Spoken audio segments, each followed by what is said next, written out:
사무엘상 20장. 다윗은 라마의 나요스에서 도망쳐서 요나단에게로 갔다. 그리고 그에게 물었다. 내가 도대체 무슨 잘못을 저질렀지? 내가 무슨 죄를 진 거지? 내가 내 아버지께 무슨 잘못을 저질렀다고 내 아버님은 나를 못 죽여서 그렇게 안달이시지? 요나단이 대답했다. 그렇지 않아. 아버님은 자네를 죽이지 않을 거야. 그런 일은 있을 수 없어. 아버지는 큰 일이든 작은 일이든 언제나 내게 먼저 알려주신다네. 자네를 죽일 생각이었다면 아버님은 그것을 나에게 알려주셨을 거야. 무엇 때문에 그 일만을 숨기시겠나? 그럴 리가 없네. 걱정하지 말게. 아무 일도 없을 거야. 그러나 다윗은 맹세까지 하면서 말했다. 자네가 나를 좋아해서 각별히 대하는 것을 왕께서도 잘 알고 계셔. 그래서 자네가 이 일을 알게 되면 마음 상할까봐 일부러 알리시지 않은 것이네. 그러나 살아계신 주를 두고 맹세하지만 난 한 발짝만 잘못 디디면 그대로 죽은 목숨이야. 요나단이 다윗에게 물었다. 그러면 내가 어떻게 해주길 바라나? 자네의 소원을 말해보게. 무엇이든지 힘껏 도와주겠네. 다윗이 대답했다. 내일은 초하루일세. 내가 여기 이대로 있다가는 그날에 왕의 식탁에 나가 왕과 함께 식사를 해야만 한다네. 그러니 나를 왕궁 밖으로 피신시켜주게. 모레 저녁까지는 들판에 숨어 있겠네. 만일 자네 아버님이 나를 찾으시면 다윗은 고향 베들레헴에 갔습니다. 온 가족이 매년 드리는 제사가 있어서 급히 가보아야겠다고 하기에 제가 허락했습니다. 라고 대답해 주게. 그때 만일 왕께서 잘했구나 라고 대답하시면 이 몸은 안전한 것이네.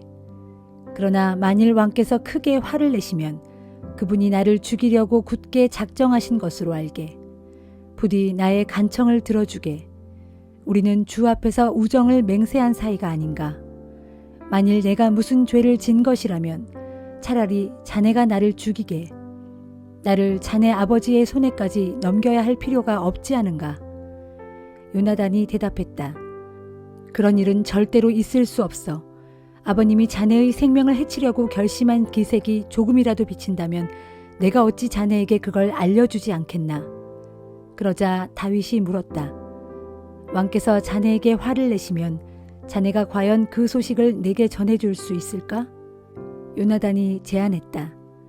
우리 들판으로 나가서 이야기하세. 두 사람은 함께 들판으로 나갔다. 요나단이 다윗에게 약속했다. 이스라엘의 하나님의 이름을 걸고 자네에게 맹세하겠네. 내가 내일이나 모레 이맘때 아버지의 뜻을 확실히 알아보겠네. 아버지가 자네를 죽이려는 생각을 품고 있다면 내가 즉시 사람을 보내어 그 소식을 알려주겠네. 아버지가 자네를 죽일 마음을 품고 있는데도 그걸 자네에게 알려주지 않는다면 주께서 아무리 엄한 벌을 내리셔도 달게 받겠네.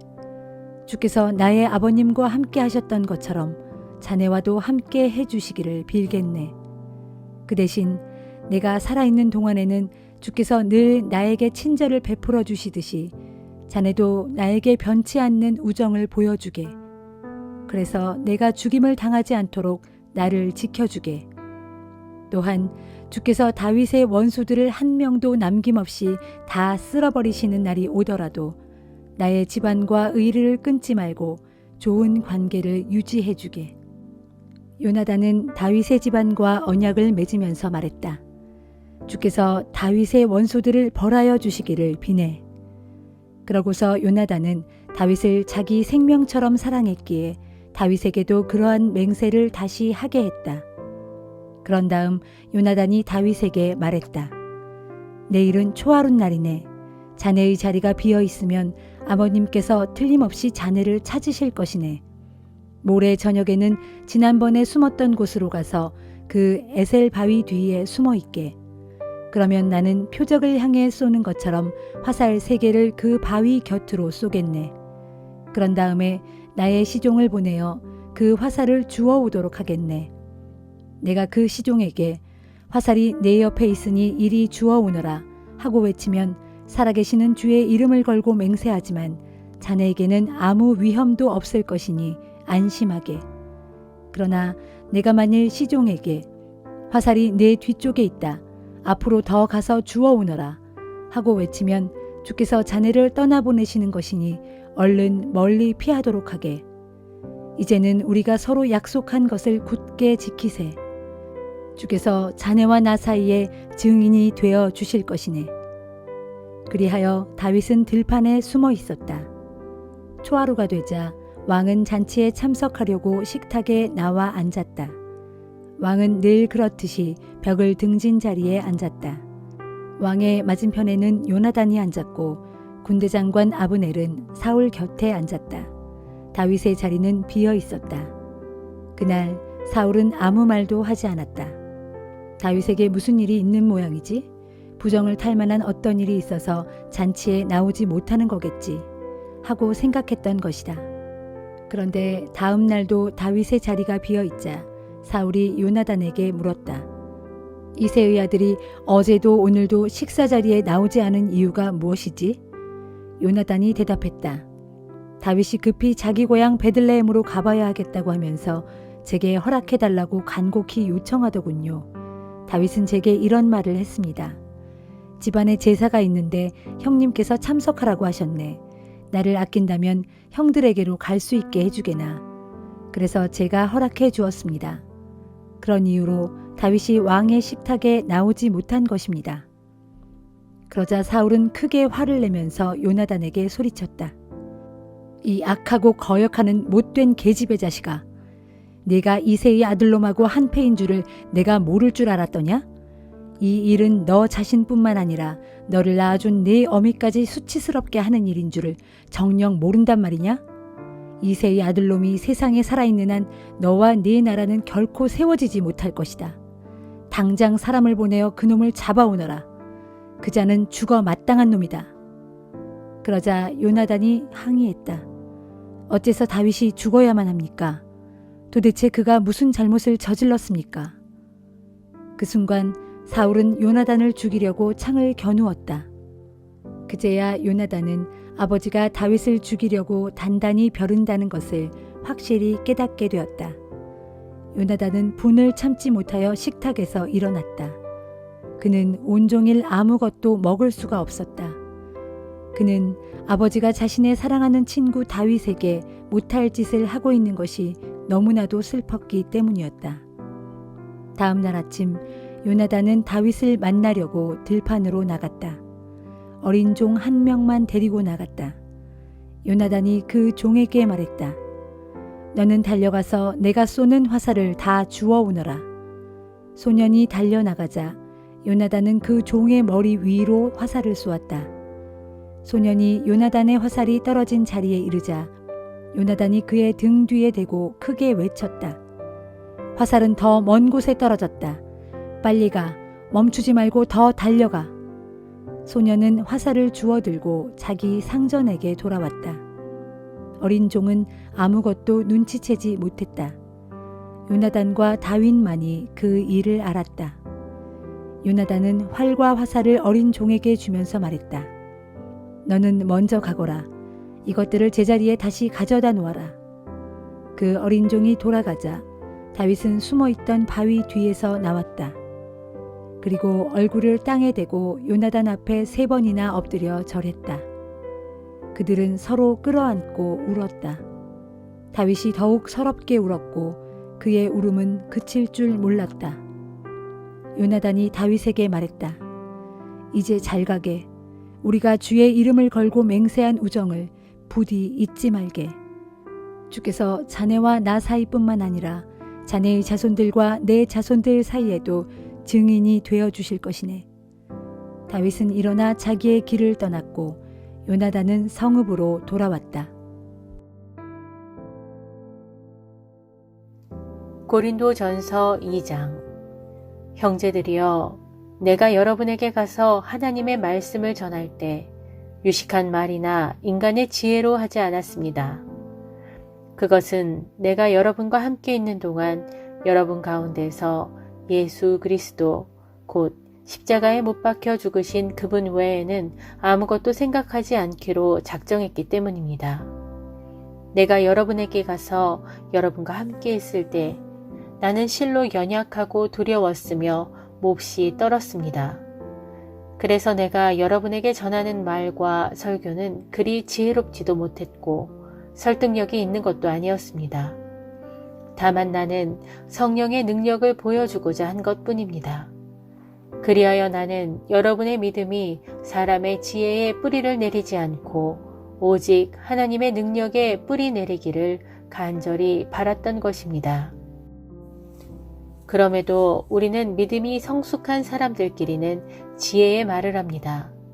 그렇지만 그 지혜는 이 세상의 지혜나 장차 멸망할 이 세상 통치자들의 지혜가 아닙니다. 우리가 말하는 지혜는 하나님의 신비롭고 비밀스러운 지혜입니다. 하나님께서는 시간이 시작되기도 전, 곧 영원 전부터 우리의 영광을 위해 이 지혜를 미리 정하시고 감추어 두셨습니다. 이 세상 통치자들은 누구도 이 지혜를 알지 못했습니다. 만일 그들이 그 지혜를 알았더라면 영광의 주 예수를 십자가에 못 박지 않았을 것입니다. 그래서 성경에 기록되기를 하나님께서는 어느 누구도 보지 못했던 것을, 어느 누구도 듣지 못했던 것을, 어느 누구도 생각하지 못했던 것을 자기를 사랑하는 자들을 위해 예비해 두셨다라고 했습니다. 그렇습니다. 하나님께서는 성령을 통하여 우리에게 이 지혜를 드러내 보여주셨습니다. 모든 것을 살피시는 성령께서는 하나님의 가장 깊은 비밀스러운 경륜까지도 다 살피시는 분입니다. 사람 속에 있는 그 사람의 영이 아니고서야 누군들 그 사람의 생각을 알겠습니까? 마찬가지로 하나님의 영이 아니고서야 그 누구도 하나님의 생각을 알 자가 없습니다. 하나님께서는 이 세상의 영이 아닌 바로 이 하나님의 영을 우리에게 주셨습니다. 그래서 하나님께서는 우리에게 값없이 그저 주신 놀라운 은혜의 선물을 우리로 알게 하셨습니다. 우리가 이렇게 말하는 것은 사람의 지혜가 가르쳐준 말로써 하는 것이 아니라 성령께서 가르쳐주신 말로써 하는 것입니다. 곧 신령한 진리를 신령한 말로 설명하고 있는 것입니다. 그러므로 육신에 속한 사람, 곧 신령하지 아니한 사람은 하나님의 영, 곧 성령에게 비롯된 일들을 받아들이지 않습니다. 그런 사람에게는 영적인 일들이 어리석은 것으로 여겨져서 도무지 이해할 수가 없기 때문입니다. 하나님의 영에 속한 일들은 오직 영적인 분별력이 있어야 비로소 이해할 수 있습니다. 영적인 사람은 모든 것을 제대로 살펴 옳게 판단하지만 자기 자신은 세상 사람들의 판단에 좌우되지 않습니다. 누가 주님의 마음을 알아 감히 주님을 가르칠 수 있겠습니까? 하지만 우리는 그리스도의 마음을 가지고 있습니다.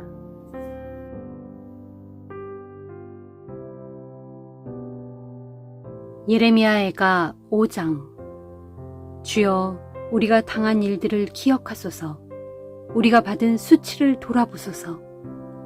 주께서 우리에게 물려주신 땅이 이방인들의 손에 넘어갔고 우리의 고향집이 낯선 자들의 손에 넘어갔습니다. 우리는 아버지 없는 외로운 고아가 되었고 우리 어머니들은 전부 과부 신세가 되고 말았습니다. 이제 우리는 우리의 물을 마시는데도 돈을 주어야 하고 우리의 땔감을 얻는데도 값을 치러야 합니다. 우리를 뒤쫓는 원수들이 우리 뒤에서 바짝 추격하고 있으므로 우리가 몹시 지쳤지만 잠시도 쉴 틈이 없습니다. 우리가 먹을 양식을 구해 우리의 배를 불리려고 이집트 사람들과도 손을 잡았고 아시리아 사람들과도 손을 잡았습니다. 우리의 조상들이 죄를 지었지만 이제 그들은 다 가고 없어졌고 지금 우리가 남아서 조상들의 죄악을 짊어지고 있습니다. 비천한 종들이 우리를 지배하고 있지만 그들의 손에서 우리를 구해낼 자가 아무도 없습니다.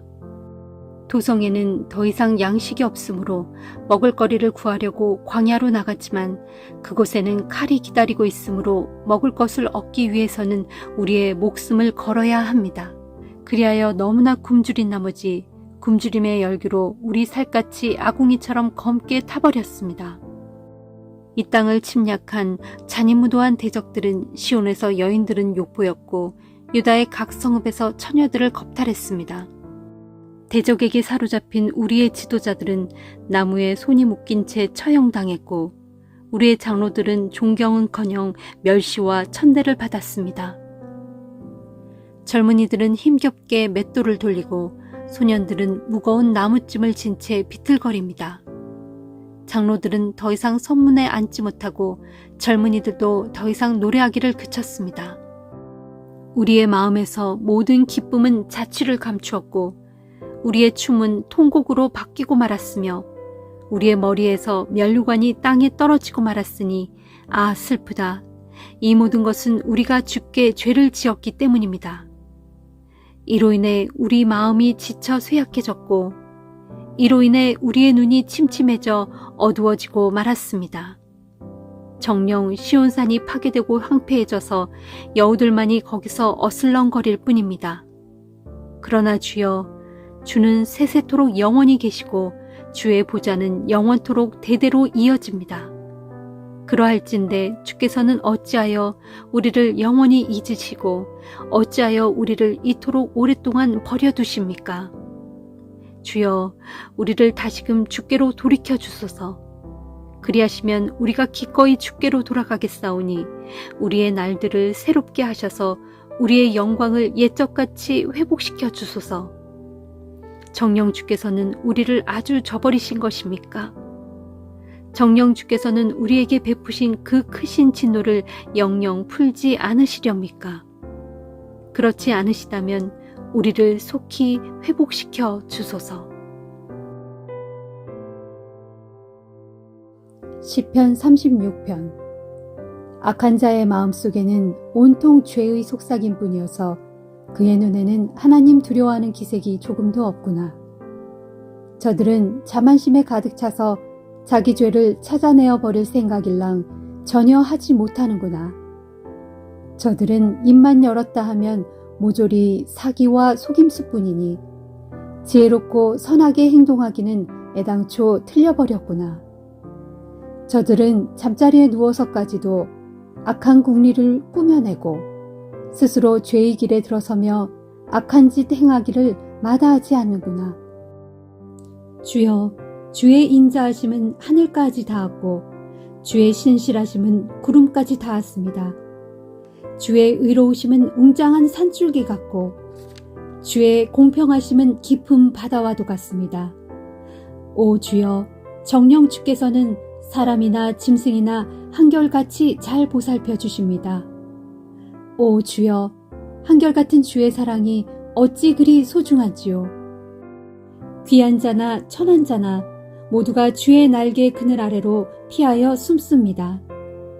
그들은 주의 집에서 배불리 마음껏 먹고 주께서 베푸시는 어진 은총의 시냇가에서 기쁨의 물을 한없이 마실 것입니다. 사람을 살리는 생명의 샘물이 주께 있으니 우리가 주의 환한 빛 가운데서 광명을 봅니다. 오 주여, 주께서는 주를 섬기는 이들에게 한결같은 사랑을 베풀어 주소서. 마음이 올바른 이들에게 주의 변함없는 의를 베풀어 주소서. 오만한 자들의 발에 이 몸이 짓밟히지 않게 해주시고 사악한 자들의 손이 이 몸을 쫓아내지 못하게 해 주소서. 보라, 악한 짓을 일삼는 무리들이 고꾸라진다. 그들은 고꾸라져서 다시는 일어서지 못하리라.